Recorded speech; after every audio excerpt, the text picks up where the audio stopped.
The New York Islanders blew a 2-0 lead in the third period at home and ended up falling to the Detroit Red Wings in overtime. We'll tell you what went wrong. We have our hero and go to the game and an update on Scott Mayfield. All that and more on today's Locked On Islanders podcast. Your Locked On Islanders, your daily podcast on the New York Islanders. Part of the Locked On Podcast Network, your team every day.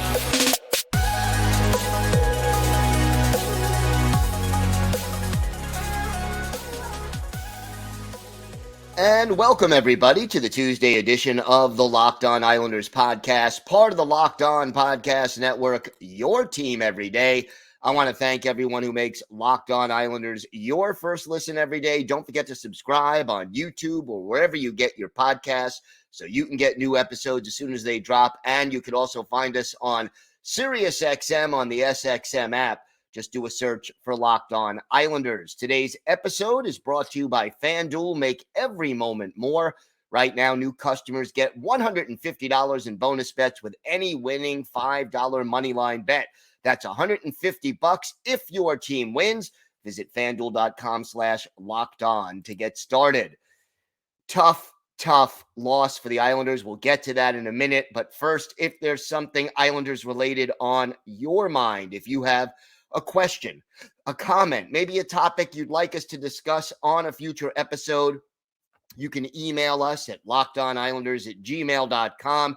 And if you leave your first name and where you're from, we're happy to mention you on the show when we discuss whatever's on your mind. You could also follow the show on Twitter at Locked On Isles, and you could follow me, Gil Martin, on Twitter or X at Ice Wars NYR VSNYI. We'll keep you up to date on all things Isles all season long, and I am live tweeting during nearly every Islanders home and road game, so join me for instant insight and analysis. And it's always great to talk a little Isles hockey, game time, or anytime. So, tough loss for the New York Islanders. The good news, yeah, they got a point. But the bad news is when you hold a 2-0 lead at home and you're in the third period, you should not lose that game. And, there were a little more than 12 minutes left when Detroit got on the board, and you just saw this team fall apart defensively. And, for the first 40 minutes, the defense wasn't perfect, never is, really can't be, can it? But it was solid, and I think the best part about the defense through the first 40 minutes, Ilya Sorokin, who played well, was able to see all the shots that were taken against him. And he was able to make some very good, very impressive saves at different points in the game. But defensively, the Islanders did a decent job. Again, there are breakdowns. The other team gets paid too. You can go through all the permutations. But when push came to shove, the defense was getting the job done. And then in the third period, it just all fell apart. And it was breakdown after breakdown defensively. And each one of those breakdowns ended up in the back of the net. And I don't blame Ilya Sorokin really for any of the 4 goals that the Islanders ultimately let in. But again, we saw too many instances of not picking up a guy coming into the zone, getting caught up ice, creating an odd man rush the other way. All of these little things end up adding up. And, on one goal, Samuel Bolduc got turned around. He wasn't in the right spot. Was it Adam Pelech, I believe, who got caught up ice on another goal? These things really came back to bite them. And if you think about it, when you're trying to hold on to a 2-0 and then a 2-1 and then that kind of lead, that's when you should be playing your best defense. I'm not saying go into a shell by any stretch of the imagination, but that's when your first priority has to be, am I back? Is my man covered? Do I have the right positioning between, getting myself in between my man and the goalie? Am I not screening the goalie? These become the primary things you need to do with that lead, and they just couldn't do it. Now, on the plus side of things, they didn't quit.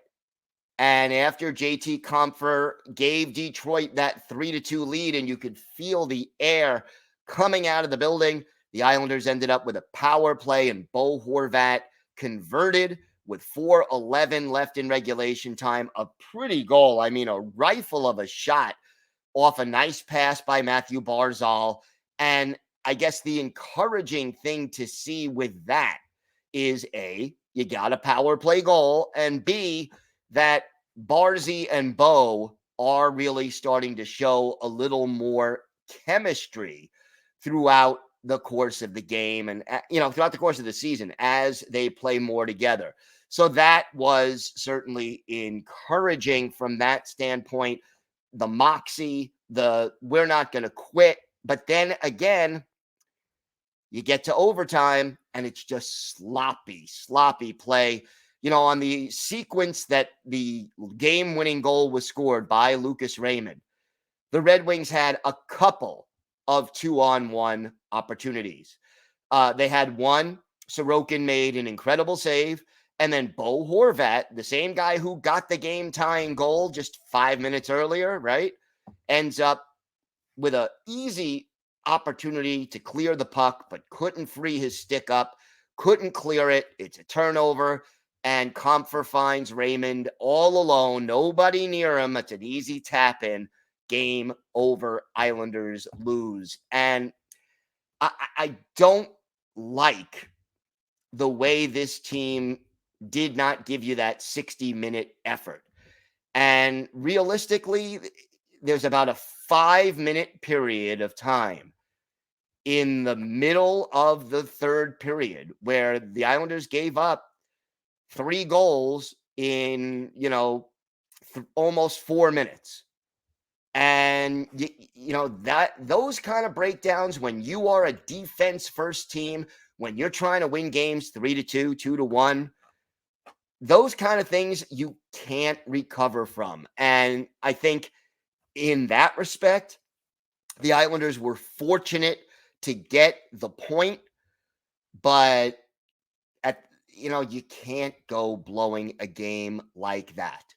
When you have the 2-0 lead, you got to pick up the 2 points. They couldn't quite get it done, and that really was disappointing for the New York Islanders, to say the least. I will give a little bit of credit right off the bat to the Barzal, Horvat, Lee line, offensively at least. 16 shots between the three of them, 5 each for Lee and Bo. Barzy with 6 shots on goal in this game. So that was certainly good. But the third line, Pajot, Holmstrom, Wahlstrom, -1, no offensive production. That was disappointing. And then what happened to Cal Clutterbuck? Getting a 10-minute misconduct late in that came late in the second period, carried over into the third. I go back to Bull Durham, where, that little quote where, oh yeah, Crash called the umpire, bleep that out. Cal Clutterbuck must have said something. We don't know what, but he obviously said something to the referee that got him into trouble. And, again, you just don't want, especially when you're shorthanded and Clutterbuck is a penalty killer, you don't want to lose your guy for, a sixth of the game, which is essentially what ends up happening. But overall, some good things to take away from this, but some disappointing things as well. And you wanted 2 points. When you're up 2-0 in the third, you want the 2 points. They don't get it. That's disappointing. You take the 1 point, and hopefully you build on it and you learn from these mistakes. But This one hurt a little bit, not going to lie. All right, we have got more to get to on today's show. We will have our hero and go to the game and talk about a few more of the positive things that the Islanders did. Also, our Islanders' birthday of the day, the first native Long Islander to score a goal for the New York Islanders. We'll talk about that. Let's see if you can guess who that is. We've got all that and a lot more still to come on today's Locked On Islanders podcast. Today's episode is brought to you by FanDuel. Score early this NFL season with FanDuel, America's #1 sportsbook. Right now, new customers get $150 in bonus bets with any winning $5 money line bet. That's $150 if your team wins. And if you've been thinking about joining FanDuel, there's no better time to get in on the action than right now. The app is so easy to use, and you've got a wide range of betting options like spreads, player props, over-unders, and a lot more. And look, October, the best time of the year. You got the World Series, NFL, college football, the NBA, the NHL. Of course, you can use your knowledge of the Islanders on FanDuel. So many betting options. So visit FanDuel.com/lockedon and kick off the NFL season. FanDuel, official partner of the National Football League. So a few positives to take away from this game, and there were some, I will say. I think, again, Ilya Sorokin played well. Team breakdowns didn't hold up, but I think, overall, Sorokin played well enough for this team to win. Gotta love the shorthanded goal by Casey Cizikas that finally snapped what was a 0-0 tie with less than a minute and a half left in the second period. I mean, Cizikas just turned on the Jets, essentially created his own breakaway, which I thought was just, again, an impressive play. And he ends up getting the goal. And tonight, by the way, was the 753rd career game as an Islander for Zeke. And that means he passes Mike Bossy for 9th all-time on the Islanders games played list. So congratulations to Casey Cizikas. And boy, was that an impressive goal. That was a goal scorer's goal. And I didn't know that Casey Cizikas had that kind of burst. I think he surprised the defender. In addition to the shorthanded goal, 5 hits, that was high on the team, and a block shot and a takeaway, all for Casey Cizikas in a little less than 15 minutes of action. And Noah Dobson, at least offensively, continuing to play well, a goal and an assist, 4 shots on goal and a block shot, couple of takeaways as well. 26:06 of ice time. That was first among all Islander players. And you know what? Matthew Barzal, boy, did he he made some plays. He had an assist in this game, was a -2. But boy, did he make some plays with his skates where he just created time and space when there was none and set up scoring opportunities, whether it was for himself or for Bo Horvat or for, anybody else. But to see him out there skating almost circles around some of those Detroit defenders was very encouraging, to say the least. The downside. Let's take a pause here. Let's do our hero and our GOAT of the game. And, it's tough. I'm going to give Casey Cizikas the hero of the game. Zeke, 5 hits, high on the team, the shorthanded goal, the milestone game played, killed penalties, hustled. I like what Casey Cizikas brought to the table. And even though Noah Dobson and Bo Horvat had more points than Casey Cizikas, I think Cizikas, based on the way his overall game was played, earned the hero of the game. The GOAT of the game, You can go in a lot of different directions with this one, but I'm going with the duo of Sebastian Aho and Samuel Bolduc, the third defensive pair. Aho -2 in the game, Bolduc -1. And again, just a few too many mistakes. By no means were Aho and Bolduc alone in making mistakes. I talked about Bo Horvat turning the puck over on the game-winning goal. I talked about the failure to get back and pick up guys.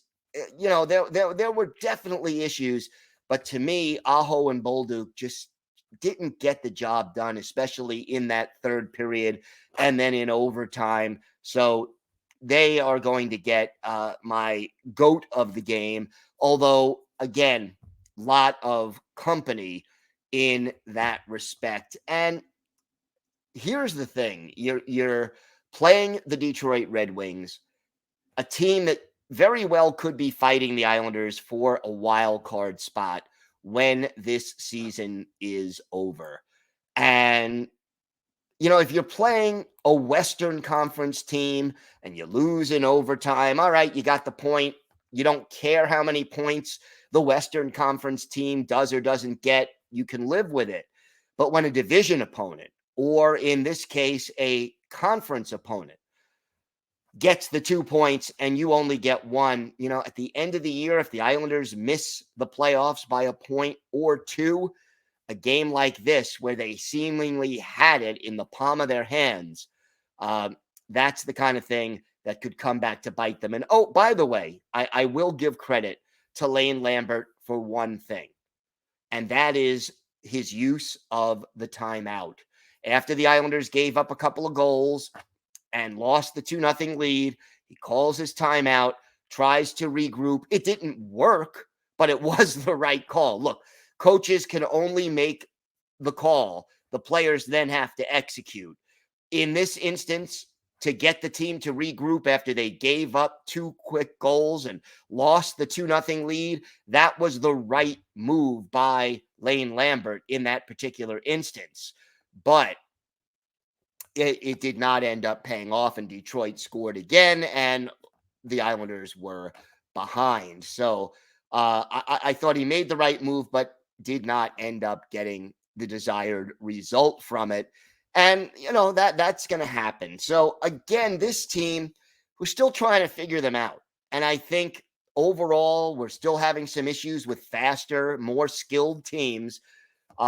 We were able to slow down Detroit for 2 periods, and that was certainly encouraging. But then, we just couldn't sustain it. And, again, you hold Alex DeBrincat scoreless, only 2 shots on goal. Dylan Larkin scoreless, no shots on goal. But it was your Sprongs and your JT Compfers and your Lucas Raymonds who really did the job on the Islanders, and that's why they ended up losing this game. And how about Moritz Seider, who also played particularly well for the Red Wings? Seider and Jake Wallman +3. Seider had 2 assists, Wallman a goal and an assist. So again, giving up that time and space in the neutral zone, not a good thing. And it just didn't work well for the Islanders, who blew the lead. All right, we have got a lot more to discuss on today's show. We'll have our Islanders birthday of the day, and we have an update on Scott Mayfield. Plus, we'll talk about the way he's missed. He only played in the season opener. Hopefully they'll get him back soon, but we'll have all that and more still to come on today's Locked On Islanders podcast. Today's episode is brought to you by Sleeper. A new NHL season brings all sorts of possibilities. Bo Horvat could score 50 goals. The Islanders could hoist the Stanley Cup, and you could win big by playing daily fantasy hockey on Sleeper, the official daily fantasy app of the Locked On NHL network. Sleeper is our #1 choice for daily fantasy sports, and especially daily fantasy hockey, because with Sleeper, you can win 100 times your cash in daily fantasy hockey contests. All you have to do is pick studs like Bo Horvat, Matthew Barzal, Connor McDavid, Alexander Ovechkin, and decide whether they'll record more or less than their sleeper projections for things like goals, assists, saves, plus, minus, and more in any given game. To win a 100 times bet on Sleeper, you need to correctly predict the outcome of 8 player stats. So you heard me, Islander fans. You can win 100 times your money playing daily fantasy hockey with Sleeper. So start paying attention and nail your pick so you could start winning big. Use promo code LOCKEDONNHL. You'll get up to a $100 match on your first deposit. Terms and conditions apply. That's code LOCKEDONNHL. See Sleeper's terms of use for details and locational availability.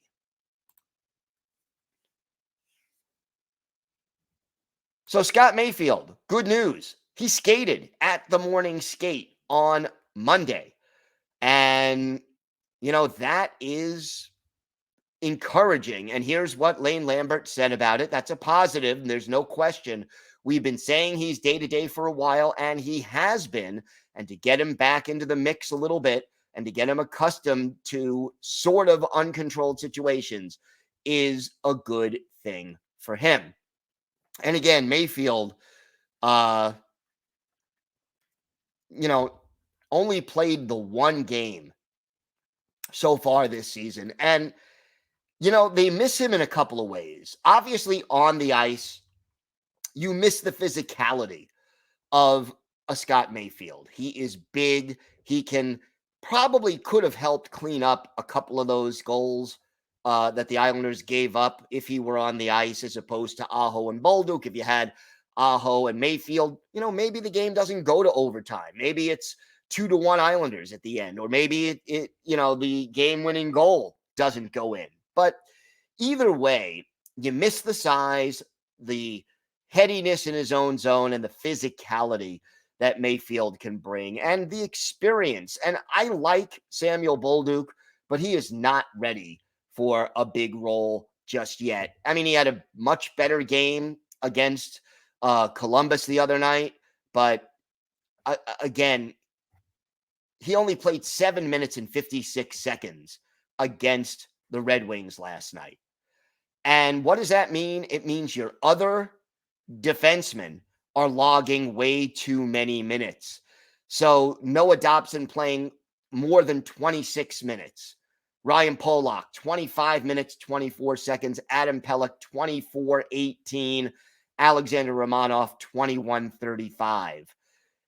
Do you think that having those guys out there on the ice, as long as they don't get tired late in games, that the Red Wings' third period comeback, the breakdowns on defense, could have possibly been related in some way to the fact that your top 4 defensemen are playing more ice time than you'd like and wearing down a little bit as the game progresses?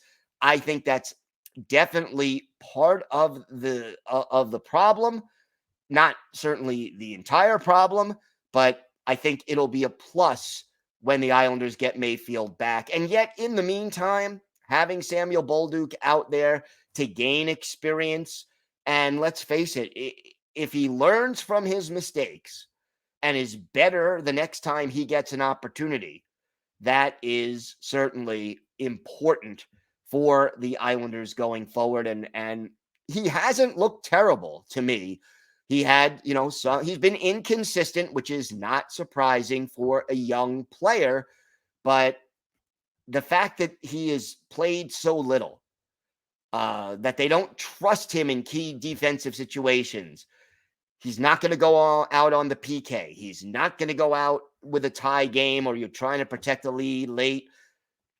All of these hesitations and lack of trust, they do add up. And unfortunately, it hurt the Islanders, at least last night, against the Red Wings. We will see whether or not Mayfield is ready to come back when the Islanders take to the ice again on Thursday in Washington against a struggling Capitals team. So fingers crossed that Mayfield may be ready to play his second game of the year when the Islanders take on the Capitals. And we'll keep you updated on Twitter and, on the show about the status of Scott Mayfield. Time now for our Islanders birthday of the day. And as I said, this player is the first native Long Islander to score a goal for the New York Islanders. Of course, I'm talking about Richie Hansen, who basically turned 68 on Monday. Hansen, a native of Northport, a seventh-round pick of the Islanders in 1975. And, never had a big, long NHL career. Had some solid seasons for the Sudbury Wolves in the Ontario League, played in the North American Hockey League, the Central Hockey League, but played his first 4 games for the Islanders and his first 4 NHL games during the 1976-77 season and recorded his first career goal. Only played 20 games in his NHL career, 2 goals, 10 points, and 4 penalty minutes. 18 of those 20 games came with the Islanders, as did both goals, and 6 of the 8 assists. Did not ever appear in a postseason NHL game. He was a consistent 25, 27, kind of a goal scorer in the minor leagues. Had a 40-goal season in the NAHL, but was really a fringe NHL player. But he had a magic moment on February 3rd, 1977 at the Nassau Veterans Memorial Coliseum. Islanders with Glenn Chico Resch in goal, Gilles Gratton, the goalie for the visiting New York Rangers. And in this game, Richie Hansen, at the 11:05 mark of the third period, scored his first career NHL goal. It made the score 6-3 Islanders. That was the final. Gary Howitt got the assist, but native Long Islander Richie Hansen gets his first NHL goal with the Islanders against the Rangers. And oh, by the way, he grew up a Rangers fan because when he was growing up, the Islanders didn't exist yet. And his family apparently had season tickets at the Garden when he was a kid, but he ends up getting that big goal against the Rangers, which I'm sure made it even more special for him. And it certainly made it more special for Islanders fans. So Richie Hansen is our Islanders birthday of the day. He turned 68 on Monday, and we wish him a very happy birthday and many, many happy more. All right, we have got, basically that's going to do it for this episode of the Locked On Islanders podcast. I want to thank everyone who makes Locked On Islanders your first listen every day. Everydayers, tomorrow on the show, well, we have our weekly farm report. We'll talk all things Bridgeport Islanders, plus we'll have hopefully an update on Scott Mayfield's health, and we will look at a few other key aspects of where the Islanders are at after the first, partial month, but the month of October over. So we'll see where the Islanders stand after October. Want to wish everyone a safe and happy Halloween. So let's definitely say that. Have a great day. Stay safe. And of course, let's go Islanders.